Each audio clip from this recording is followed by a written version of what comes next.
Cinema, a sétima e a mais amada arte no mundo, que enche nossos olhos de beleza, nos conta tão belas histórias e que nos permite pensar fora da caixa. Mas onde de fato nasceu o cinema?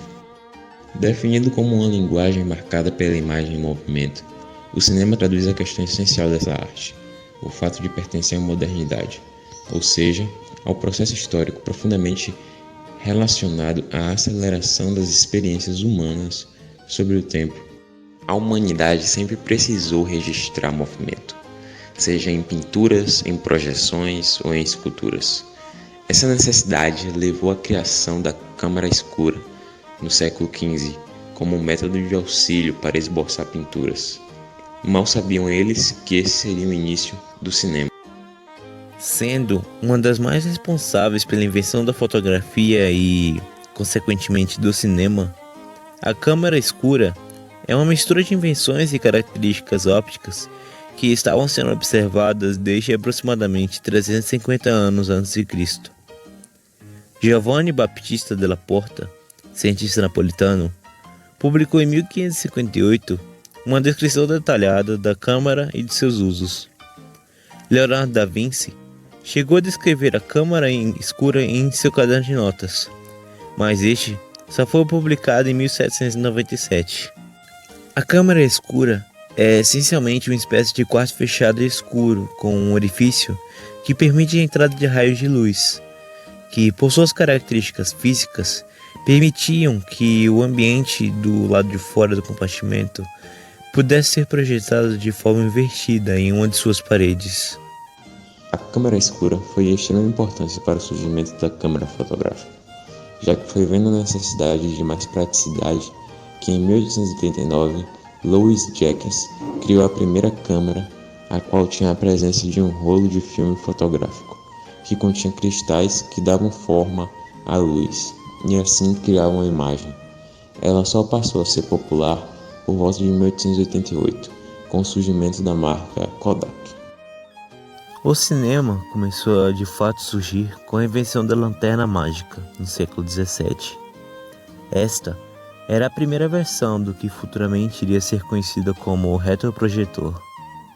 A lanterna mágica era constituída de uma câmara escura e um jogo de lentes, que, com o auxílio de luz proveniente de velas ou lanternas a óleo, projetava em paredes imagens gravadas em placas de vidro, que podia ser animado com o movimento dessas placas em sequência. Em 1889, o cinema surgiu de vez quando William Dickson, assistente de Thomas Edison, criou o cinetógrafo e o cinetoscópio, que eram aparelhos que trabalhavam em conjunto. O cinetógrafo era uma espécie de câmera que gravava imagens em negativos, também conhecidos como filmes fotográficos. Estes negativos eram então transmitidos no cinetoscópio, que era uma espécie de caixa com visor individual, que transmitia esses filmes durante cerca de 15 minutos. Então, eram transmitidos curtas-metragens autorais, feitos pela equipe de Thomas Edison, o que lhes trouxe muitos lucros pelo sucesso que fez, e a demanda o influenciou a criar o primeiro estúdio de gravação, o Black Maria, um galpão construído em cima de uma plataforma giratória que tinha um teto retrátil, que o permitiu gravar diversos tipos de filmes, que iam desde apresentações de dança até truques de mágica. O cinematógrafo é considerado geralmente como um aperfeiçoamento feito pelos irmãos Lumière do cinetoscópio de Thomas Edison. A invenção do cinematógrafo constituiu o marco inicial da história do cinema, pois o aparelho permitia registrar uma série de momentos fixos e depois reproduzir esse movimento, projetando as imagens sobre um anteparo, em que uma tecla criava a sensação de movimento, criando assim os primeiros filmes. Madame, lá dentro tem fotografias que se mexem! Venham ver o maior evento! Os irmãos Lumière haviam inventado o cinema.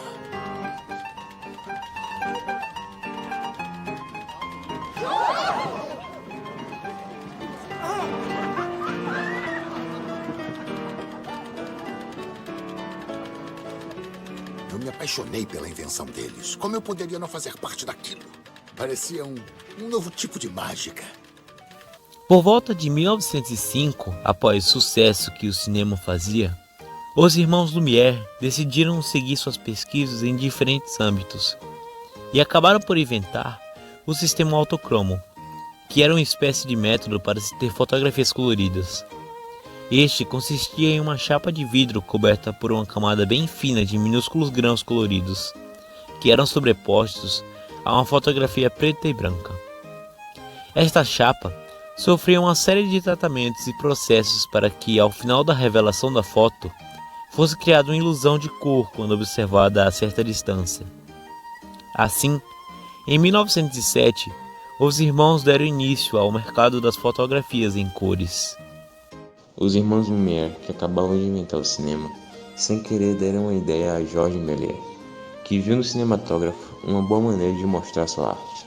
Ele criou e popularizou técnicas como stop motion e foi um dos primeiros cineastas a usar exposições múltiplas, a câmera rápida, as dissoluções de imagem e o filme colorido.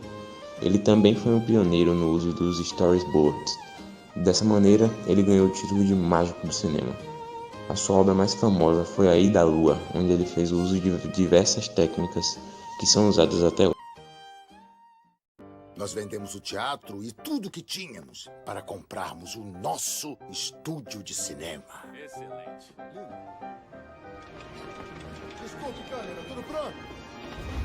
E então, a grande aventura começou. Os atores no set, por favor, liberem o set. Olha só pra você. Adorei a forma, mas é lona, não é? É uma pena. Ela acaba com a luz. Olha, pode conseguir outro tecido? Eu escrevi, concebi, dirigi e atuei em centenas de filmes.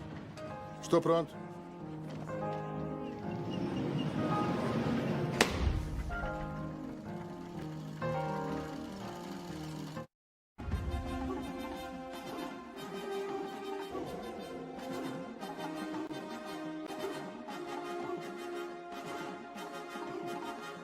Esse é de longe um dos meus atores favoritos, não só pela atuação, mas pelo carisma que ele tinha. Pensar em Chadwick Boseman é também pensar em Pantera Negra, super-herói da Marvel. Apesar da sua extensa carreira no cinema, é muito difícil diferenciar o ótimo ator do icônico personagem. Mas Chadwick é muito mais do que um ator de apenas um personagem. Ele atuava na TV desde 2003 e na década de 2010 investiu em sua carreira no cinema. Após consolidar com a carreira invejável, o ator morreu dia 28 de agosto de 2020, aos 43 anos de idade, devido a um câncer no cólon. Ele teve participações em um episódio de Third Watch e também teve participação em Law and Order e CSI New York, mas foi em Lincoln Heights que interpretou seu primeiro papel, que não era uma participação especial. No mesmo ano, ele participou de seu primeiro longa-metragem, The Express. Quentin Tarantino. Nascido em 1963, Tarantino iniciou sua carreira fazendo pontas em diversos filmes e também fazendo curso de direção no Sundance Institute. Chegou a atuar em diversas séries de TV americana e escrever roteiros que se tornariam sucesso em Hollywood. Ele estreou na direção com uma produção independente, Cães de Aluguel, de 1992, que foi coproduzida pelo ator Harvey Keitel, figura constante em seus filmes. Mas foi em 1994, com Pulp Fiction, seu maior sucesso até hoje, que Tarantino ressuscitou a carreira de John Travolta e recebeu sua primeira indicação ao Oscar. Esses são apenas alguns de seus maiores feitos, mas abrindo um espaço para uma menção honrosa, ele também dirigiu Django Livre de 2012, que é o meu filme preferido do diretor e que levou uma estatueta dourada de melhor ator coadjuvante para Christopher Waltz e de melhor roteiro original para o próprio Tarantino. Com o passar dos anos, o cinema só floresceu. No início não possuía áudio, caracterizando assim os primórdios da produção cinematográfica que nomeamos como cinema mudo. Com o tempo, os filmes mudos adquiriram características sonoras e anos depois, mais especificamente em 1927, com o filme O Cantor de Jazz, temos o início do cinema falado, cantado e dos musicais. Blue sky, smiling at me, me, nothing but little blue signs. Do I see the O cinema passou por diversas fases, como o expressionismo alemão, a avant-garde francesa, o experimentalismo soviético, o neorrealismo italiano, a nouvelle vague, o cinema noir e outros estilos que marcaram a história. O filme O Poderoso Chefão já foi escolhido como o mais importante na história da sétima arte, seja pelo roteiro, pela técnica ou pela atuação dos seus intérpretes. Ele acabou sendo de grande influência para diversos diretores e roteiristas que fazem sucesso atualmente. Já Star Wars é uma antiga franquia de filmes que fazem grande sucesso na história do cinema, tendo em seu catálogo 9 sequências oficiais. Não podemos esquecer das maiores bilheterias de todos os tempos em escala mundial, começando pelo filme Avatar. Ele ocupa a primeira posição na escala mundial de bilheteria. O segundo filme é Vingadores Ultimato. O terceiro filme é o famoso filme Titanic. O quarto filme é Star Wars. O quinto é Vingadores Guerra Infinita. A indústria de filmes, principalmente a hollywoodiana, responsável por lançar grandes sucessos mundiais e revelar estrelas, movimenta bilhões de dólares todos os anos. Segundo os dados da empresa alemã Statista, em 2019, o negócio de filmes e entretenimento gerou 35,3 bilhões em receita somente nos Estados Unidos. Na América do Norte, a Disney é o estúdio que mais movimenta e gera dinheiro, tendo 30% de participação de mercado nas bilheterias da região. Além das receitas geradas pela bilheteria, o setor se beneficia também do valor gerado pelas marcas e franquias dos filmes em cartaz. Embora Avatar esteja no topo da lista de maiores bilheterias mundiais, a Marvel é destaque nas duas frentes. Somente nos Estados Unidos e Canadá, a Marvel Comics foi a marca que mais gerou dinheiro ao movimentar cerca de 14 bilhões de dólares. E assim percebemos que a bilheteria é algo essencial para as grandes produções de filmes. Avante.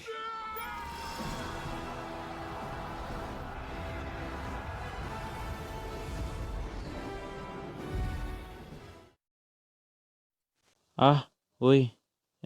Você ainda tá aqui? Eu tô passando aqui no final do vídeo para mostrar algumas das referências que a gente utilizou na nesse vídeo inteiro. Esses links aqui que você tá vendo na tela são sites que a gente usou para poder se aprofundar no assunto. Mas o principal, o conteúdo principal que a gente teve para poder montar esse vídeo foi nesse vídeo aí do Pipocando. Eu vou deixar aqui o link na descrição para quem tiver interesse. E quem puder passar lá, dá um like para ajudar ele. Ah, sim, eu já ia esquecendo. Se você gostou do vídeo, dá um like e elogia a gente para professor aí. Vai ser de grande ajuda.